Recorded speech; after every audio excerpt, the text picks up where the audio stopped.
bwanyuma ya Gavumenti okuhabura district biliyoni mu kuza kukora enguuto omuri district ya Sheema enguuto enyingi zirimu nizikorwa ahi abatura n'abeebembezi omu kurambura enguuto basiimire Gavumenti ya President Museveni. Achari chikurga nshonji hasi diskuru chikaza enguuto eje ekaza ahagomborera ya Kigarama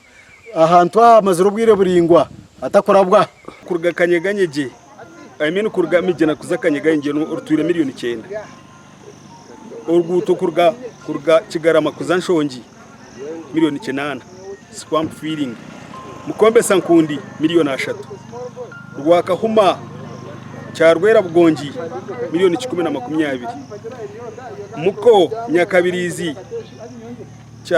rwibare miliyoni 300 Sheema enguuto ziryo za standard in fact zagiro Oryo muhwezi wa chairman wa district ya Sheema Vianney Muhwezi na nabakansara nabagira ngo nibijagumiza muno barebuza esentezi okureba kuzakora umurimo gurugwe turiya kora umurimo gw'amana riri Sheema Gavumenti ya Rwangisaraza okutuhereza sente abeze sente tukujya ngo itwite nka Sheema district ntuzihamuna nkomoro ko revenue ne sente za Gavumenti so nsema Gavumenti kandi gitero umuranga ngo egumizaho sente takashara because ebisere byingi bemba turaganisa miliyoni 8.5 bata miliyoni 10 hatoshanga ibintu bitwatebekanisize bya tutabikora haza abantu bacenga ngo umuntu tubantu bihanka bwo kumanga Abeebembezi n'abanyabishuba